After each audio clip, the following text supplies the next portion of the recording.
आपका स्वागत है अपना स्टडी लेक्चर यूट्यूब चैनल में। तो दोस्तों एक बार फिर हाजिर हम आपके साथ एक मोस्ट इंपॉर्टेंट टॉपिक को लेकर, यानी फ्रेंड्स आज इस वीडियो में बात करने वाले हैं। जैसा कि आपको स्क्रीन पर दिख रहा होगा, ये एक प्लॉट है जिसका क्षेत्रफल आपको निकालना है और यहाँ पे इसकी लंबाइयाँ जो हैं फुट में दी गई हुई हैं और जो कि लंबाइयाँ अलग अलग हैं। तो इस प्रकार के अगर कोई भी प्लॉट है उसका क्षेत्रफल आप कैसे निकालेंगे।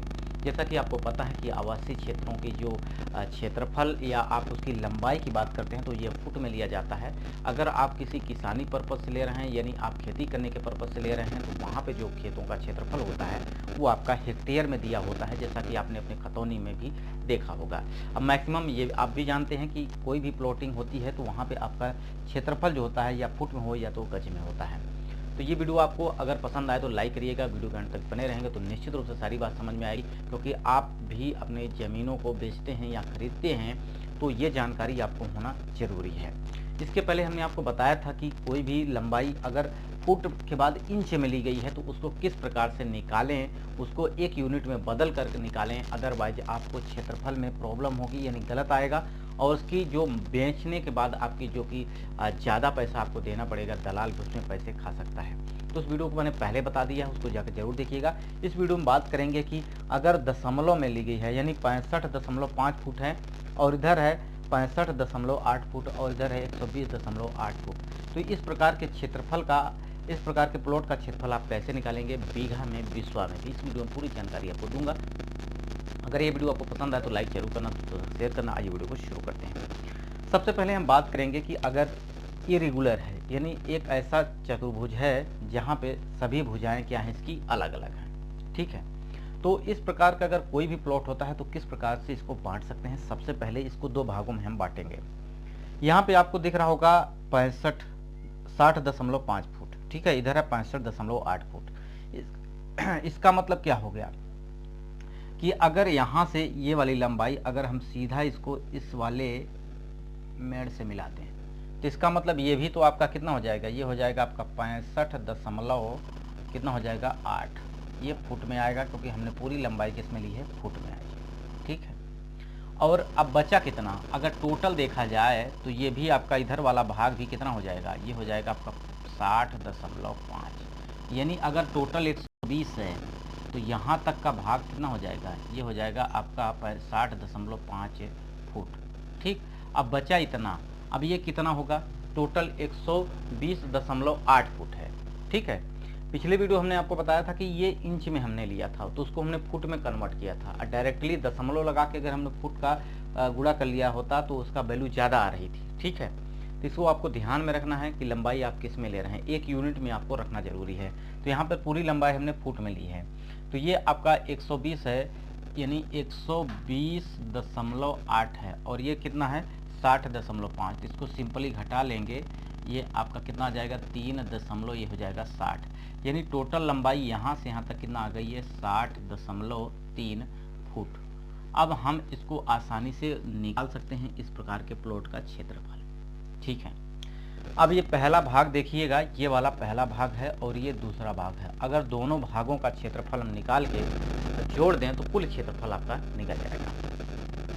तो सबसे पहले हम बात करेंगे पहले भाग का। तो पहले भाग का क्षेत्रफल जो होगा ये आयताकार आपको दिख रहा है, ठीक है, क्योंकि यहाँ पे 65.8 फुट लंबाई है तो चौड़ाई कितनी है 60.5। तो इस प्रकार का अगर कोई भी क्षेत्रफल हो जो कि आयताकार बन रहा हो तो उसका क्षेत्रफल होता है लंबाई गुणित चौड़ाई। तो इसका क्षेत्रफल क्या हो जाएगा, यहाँ पे हम लिख ले रहे हैं, ये टोटल क्या हो जाएगा क्षेत्रफल, यानी एरिया अगर देखें तो इसका कितना आ जाएगा, लंबाई गुणित में हो जाएगा आपका चौड़ाई।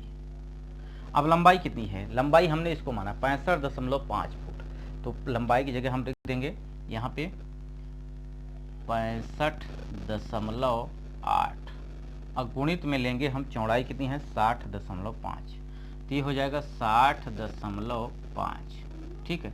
टोटल लंबाई फुट में है, इसका मतलब वर्ग फुट में क्षेत्रफल आएगा। तो आप सबसे पहले आपको क्या करना है, जो आयताकार है अगर इस प्रकार का है, ये उदाहरण तौर पर हम आपको समझा रहे हैं, आपको अपने यहाँ जो भी प्लॉटिंग कर रहे हैं या जो भी आप ज़मीन कर रहे हैं इस तरह का है तो इसी प्रकार को आपको करना है। तो 65.5 और गुणित 60.5 टोटल गुणा करिएगा, कैलकुलेटर से करिएगा। भाई हर एक वीडियो में बताता हूँ कि ज़मीनी संबंधी विवाद या ज़मीनी संबंधी धोखाधड़ी से बचना है तो आपको कैलकुलेटर से इस्तेमाल करना है, ठीक है। तो सिंपली आपको क्या करना है, इसका अगर आप गुणा करेंगे तो ये आपका कितना निकल के आएगा, ये आ जाएगा 3980.9। ठीक, ये वैल्यू आपकी निकल के आएगी गुणा करेंगे तो 845 जीरो आएगा नीचे, तो आप 90 भी लिख सकते हैं, कोई दिक्कत नहीं आएगी। बशर्ते इसका वैल्यू जो निकल के आएगा 39,980 आपकी वैल्यू निकल के आ जाएगी। अब यहाँ पे इसका क्षेत्रफल आपको पता चल चुका है, पहले भाग का क्षेत्रफल। अब बचा है दूसरा भाग जो कि एक त्रिभुजाकार क्षेत्रफल है, यानी त्रिभुजाकार आकार का है, त्रिभुज आकार के है, तो इसका भी क्षेत्रफल कैसे निकालेंगे। इसका क्षेत्रफल निकालने के लिए सबसे पहले आपको क्या करना है, ये पहले भाग का है, ठीक है, क्षेत्रफल, और दूसरे भाग का क्षेत्रफल यहाँ पे हम निकालेंगे। और एक त्रिभुजाकार है, त्रिभुजाकार क्षेत्रफल अगर आकार का है तो उसका क्षेत्रफल होता है 1/2 आधार अगुणित ऊंचाई। ठीक है, अब आधार हमने क्या माना है, इसको मान लिया है आधार, 65.5 को आधार माना है, और ऊंचाई हमने मानी है 60.3 को। तो सिंपली इसका भी क्षेत्रफल आप निकालेंगे तो 1/2 सिंपली गुणा कर देना है 65.8 का और 60.3 का, और आधा कर देना है, तो ये हो जाएगा आपका 65.8 गुणित हो जाएगा ये 60.3। ठीक है, जब इसका गुणा करेंगे तो ये टोटल गुणा करने के बाद कितना आ जाएगा, ये आ जाएगा आपका, और इसको 2 से काट भी देना है 60 को। ठीक है, 2 से काटेंगे इसको तो ये आपका कितना आ जाएगा, ये आ जाएगा 30.15। ठीक है, 30.15, और गुणा करेंगे इसका वैल्यू तो कितना आ जाएगा, ये आ जाएगा 1983। ठीक है, 1983.87। ये किस में आएगा, फुट में आएगा, वर्ग फुट में, इसको आपको याद रखना, ये आएगा आपका वर्ग फुट में। ठीक है, ये वर्ग फुट में 1983.87 वर्ग फुट आएगा, इधर आया 3980.9 वर्ग फुट। अब दोनों क्षेत्रफलों को आपको क्या कर लेना है, ऐड कर लेना है, यानी जोड़ लेना है। तो यहाँ पे आप क्या करेंगे, यहाँ पे देखिए पहले वाले का भाग का क्षेत्रफल प्लस करेंगे दूसरे भाग का क्षेत्रफल, तो पहले भाग का क्षेत्रफल आया था 3980.9। ठीक है, और यहाँ पे कितना आ जाएगा, ये है आपका 1983.87। ठीक है, तो ये हो जाएगा आपका 87, तो यहाँ पे एक जीरो आएगा, तो ये आपको क्या कर लेना है, ऐड कर लेना है, तो यहाँ पे आ जाएगा 77, और यहाँ कितना आ जाएगा 5964.77, यानी 5964 ये वैल्यू आपकी आ जाएगी। ठीक है, 5964.77 वर्ग फुट कुल क्षेत्रफल आपका निकल गया है। इसको और इसको हमने जोड़ लिया है। अब इसको बिस्वा में अगर कन्वर्ट करना हो तो कैसे कन्वर्ट करेंगे, सिंपली आप समझ लीजिएगा। इसको हम थोड़ा सा इरेज कर देते हैं। ठीक है, तो यहाँ पे आपको क्या करना है, ये वैल्यू निकल के आएगी आपकी कुल क्षेत्रफल। कुल क्षेत्रफल कितना आएगा, यह है 5964.77। अब एक बिस्वा में आपका वैल्यू जो होती है फुट में अगर बात करें तो 1361.25 वर्ग फुट होती है।